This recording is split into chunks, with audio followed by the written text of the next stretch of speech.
जय श्री राम एवरीवन। मैं हूं Kajal Yadav, BMS second year student. तो आज हम बात करने वाले हैं ना एक ऐसे टॉपिक जिसकी शायद अभी बहुत सारे स्टूडेंट्स को जो ज्वाइन करने वाले हैं कॉलेज उनको सबसे ज़्यादा ज़रूरत होगी। कुछ बच्चों को कॉलेज मिल गया है जो मुझसे अभी कनेक्टेड हैं, और कुछ बच्चे ऐसे भी हैं जो कनेक्टेड हैं बट उन्हें कॉलेज नहीं अलॉट हुआ है, या और भी बाकी जो मेरे टच में नहीं है बट मेरे वीडियोज़ देखते हैं। तो this video is gonna be a reminder to all of you कि अभी जो 1 महीना बचा हुआ है, लाइक पूरी काउंसलिंग खत्म होने में और आपके कॉलेज ज्वाइन करने में, यानी कि जितने भी कॉलेजेस हैं सबके जो नए सेशन हैं वो दिवाली के बाद ही स्टार्ट होंगे। ठीक है, तो अभी से अगर देखा जाए तो आपके पास 1 महीना है। अभी से ही दिमाग में आने लगा है कि बुक्स कौन सी लें, क्या पढ़ना शुरू। तो ये सारी चीज़ें मैं आपसे डिस्कस करने वाली हूँ इस वीडियो में, तो इस वीडियो को लास्ट तक ज़रूर देखना। ओके, सो सबसे पहले बात करते हैं कि हम लोगों के लिए आयुर्वेदा बहुत नया होता है। हमें कुछ भी पता नहीं होता, हमें सब्जेक्ट्स नहीं समझ में आते हैं। ठीक है, बस इतना सुन लिया होता है संस्कृत है, ये है, वो है। तो सबसे मेन इंपॉर्टेंट चीज़ जो आपको करना है अभी इधर 1 महीने में, आपको अपना करिकुलम देखना है। ठीक है, एनसीआईएसएन की तरफ से हर एक सब्जेक्ट का करिकुलम जारी किया गया है। ठीक है, उसके साथ साथ यूज़र मैनुअल भी है।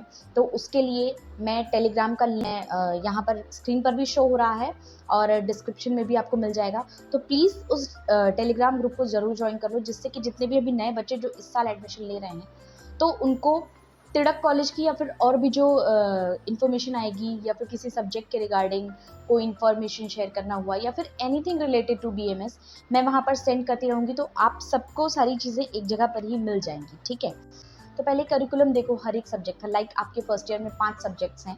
ठीक है, वो आप वीडियो देख सकते हो, मैंने उसका भी अपलोड किया हुआ है कि कौन कौन से सब्जेक्ट्स हैं। Okay, so the second point is for Sanskrit.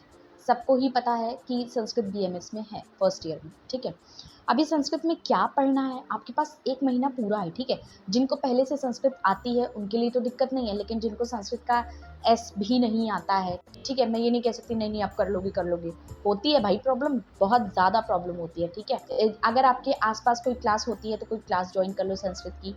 नहीं है तो कोई बात नहीं, आपको पैसे खर्च करने की भी ज़रूरत नहीं है, आप यूट्यूब पे ही आपको इतना कंटेंट मिल जाएगा। लेकिन हाँ, फालतू की चीज़ें मत पढ़ना, इसीलिए मैं कह रही हूँ सबसे पहले करिकुलम देखो। ठीक है, संस्कृत का भी करिकुलम देखो, उसमें पॉइंट्स देखो क्या क्या पॉइंट्स दिए हुए हैं, और वो चीज़ें पढ़ना थोड़ा थोड़ा शुरू करो। ये नहीं कह रही हूँ कि आप 1 महीने में संस्कृत की मास्टर्स ही करो, और ये स्पेशली ऑल इंडिया वालों के लिए है, क्योंकि महाराष्ट्र में क्या होता है कि बच्चे, मैंने सुना है कि 10th तक भी उन्होंने संस्कृत पढ़ी हुई होती है, लेकिन हमारे साइड में क्या होता है, हम लोग मोस्टली 6, 7, 8 में संस्कृत पढ़ते हैं, या कोई तो वो भी नहीं पढ़े हुए होते हैं। तो ऑल इंडिया वालों को बहुत ज़्यादा प्रॉब्लम होती है, तो ये स्पेशली आप लोगों के लिए है। प्लीज़ संस्कृत पर थोड़ा एक्स्ट्रा ध्यान देकर आओ। ओके, सो तीसरा पॉइंट बहुत इंपॉर्टेंट है, बुक्स मत खरीदो।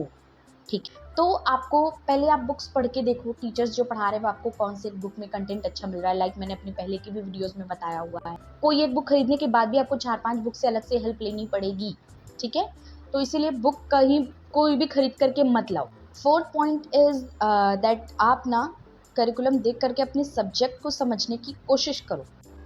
संहिता तो चलो हमें समझ में आता है कि संहिता में क्या है, कि चरक संहिता है, अष्टांग हृदय है, या फिर ऐसी कोई भी चीज़ है जो कि हमें पढ़नी है कि उसमें क्या क्या लिखा हुआ है। ठीक है, मतलब आपको सब्जेक्ट्स के नाम ही नहीं पता होते हैं स्टार्टिंग में, तो वो तो जान लो ना। जैसे कि रचना शारीर हमारी क्या है, मॉडर्न के एनाटॉमी से रिलेट करते हैं। ठीक है, और क्रिया शारीर क्या है, उसको हम फिजियोलॉजी से रिलेट करते हैं। ठीक है, ये 3 सब्जेक्ट हुए, उसके बाद हमारा आता है संस्कृत और फिर पदार्थ विज्ञान। ठीक है, तो थोड़ा थोड़ा देखो ये सारे सब्जेक्ट्स यूट्यूब पर ही देखो कि क्या होता है क्या नहीं होता। एंड बीएमएस में आए हो तो फिर श्लोक recitation is must must must.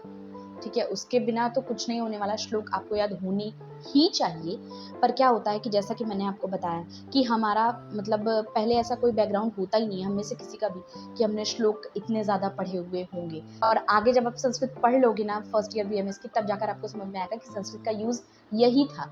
Sanskrit आपको स्पेशली ये बताती है कि आपको जो श्लोक में जो वर्ड्स लिखे हुए हैं वो आपको कहाँ तोड़ने हैं, तो उससे आप वर्ड का मीनिंग अच्छे से इंटरप्रेट कर पाते हो। ठीक है, फिर 2-3 बच्चों ने मुझे इंस्टाग्राम पे मैसेज भी किए थे कि कुछ भी समझ में नहीं आ रहा कि कैसे रिसाइटेशन शुरू करें। तो जैसा कि मैंने आपको बताया, प्लीज़ टेलीग्राम ग्रुप ज्वाइन कर लो। देखो मेरा इसमें आपको नहीं ज्वाइन करना है, मत ज्वाइन करो। ठीक है, मैं ये भी नहीं कह रही हूँ मेरा ही ज्वाइन करो, कोई बात नहीं, आप यूट्यूब से कहीं और से मतलब एटलीस्ट आप फर्स्ट चैप्टर तो पढ़ ही लो, ये नहीं कह रही हूँ कि बिल्कुल बाय हार्ट ही कर लो, लेकिन अष्टांग हृदय का जो हमारा फर्स्ट चैप्टर है एटलीस्ट वो तो आप याद कर ही लो, ठीक है, थोड़ा बहुत पढ़ ही लो, तो वो आगे आपके लिए बेनिफिशियल रहेगा, क्योंकि first chapter is very very important chapter. बाकी जिनको अगर मेरे साथ करना है तो मैं सोच रही हूँ कि मैं स्टार्ट करूँ, तो थोड़े और बच्चे अगर हो जाते हैं, ठीक है, टेलीग्राम पर आप लोग आ जाओ, फिर हम डिसाइड करते हैं, स्टार्ट करते हैं कि रिसाइटेशन कैसे करना है। मैं हेल्प करूँगी आपकी रिसाइटेशन में, श्लोक पढ़ने में, तो इसलिए बोल रही हूँ टेलीग्राम ग्रुप ज्वाइन करो।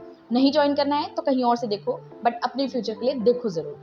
एंड उसके बाद एक इम्पॉर्टेंट चीज़ है, जैसा कि आप लोगों को पता होगा, मतलब आयुर्वेदा में क्या है, तो आपको जो वर्ड्स मिलेंगे ना वो संस्कृत और शुद्ध हिंदी में मिलेंगे, जो कि हमें समझ में नहीं आती, ठीक है।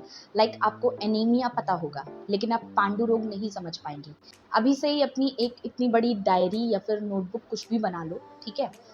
उस नोटबुक में आप हर दिन चाहे एक ही वर्ड लिखो, जैसे कि आप रिसाइटेशन करने बैठे या रिसाइटेशन नहीं भी किया, फिर भी आपको कहीं से आयुर्वेदा का किसी बीमारी का, किसी सिम्टम का कोई एक वर्ड पता चला, वो वर्ड आपको अपनी उस डायरी में लिखना है। उस वर्ड का आपको मीनिंग ढूंढ करके लिखना है, ठीक है। इससे क्या होगा कि आपको हर रोज आयुर्वेदा में अपने सब्जेक्ट से रिलेटेड, बीमारियों से रिलेटेड, सिम्टम्स से रिलेटेड एक एक नए नए वर्ड पता चलते जाएंगे, ठीक है। तो it will be more helpful, क्योंकि क्या होता है कि हम याद कर लेते हैं बट हमें पता ही नहीं चलता कि इसका मतलब क्या है।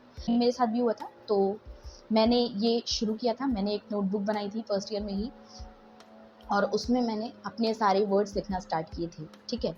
लाइक अभिष्यंदी क्या होता है, अपस्मार क्या होता है, उपशय क्या होता है। और उसका क्या करो, जैसे आपने एक वर्ड लिखा, ठीक है, अभी कल आपको दूसरा वर्ड मिला, तो कल आप दूसरा वर्ड जो लिख रहे हो ना, तो उसी दिन आप पहले वाले वर्ड को एक बार रिवाइज भी कर लो कि अच्छा ये वर्ड होता है, इसका ये मतलब होता है। जिस लैंग्वेज में आप कंफर्टेबल हो, आपको हिंदी ज़्यादा समझ में आती है तो आप उसका मीनिंग हिंदी में लिख लो, इंग्लिश समझ में आती है इंग्लिश में लिख लो, मराठी, एनी लैंग्वेज, ठीक है, किसी भी लैंग्वेज में लिखो, आपको समझ में आना चाहिए, ठीक है। सो मैंने ट्राई किया कि ये वीडियो ज़्यादा लंबी ना हो, फिर भी अगर वीडियो बहुत ज़्यादा लंबी हो गई हो तो आई एम सो सॉरी, ठीक है। बट मेरा ये एक मोटिव था कि आप अपना ये टाइम वेस्ट मत करो, क्योंकि जब हम कॉलेज में आते हैं ना तो हम 2-3 महीने बिल्कुल लॉस्ट फील करते हैं, लाइक कहाँ आ गए हैं हम, हमें कुछ नहीं समझ में आ रहा है। बल्कि हमारा मतलब फर्स्ट टर्म जो है, फर्स्ट टर्म का एग्ज़ाम भी हमने बस ऐसे ही दिया था कि अच्छा हाँ पढ़ लिया है, बस रट लिया है, ऐसा ऐसा करके, कुछ चीज़ें समझ में नहीं आ रही। और अगर जैसा कि मैंने आपको कहा, अगर आप सब लोगों को चाहिए तो प्लीज़ कमेंट करके मुझे बताओ कि हाँ दी मुझे चाहिए, ठीक है। और टेलीग्राम ग्रुप को ज्वाइन करो, लिंक मैंने दिया हुआ है। और जैसे ही मैं देखती हूँ अगर 50 के आसपास अगर बच्चे वहाँ पर होते हैं तो मैं स्टार्ट करूँगी रिसाइटेशन। अगर वीडियो अच्छी लगी हो, इन्फॉर्मेटिव लगी हो, तो लाइक भी करो, शेयर भी करो, और चैनल को सब्सक्राइब कर दो, जिससे कि आपको आगे बहुत सारी ऐसी इन्फॉर्मेशन मिलती रहे। So thank you so much, bye bye and keep study.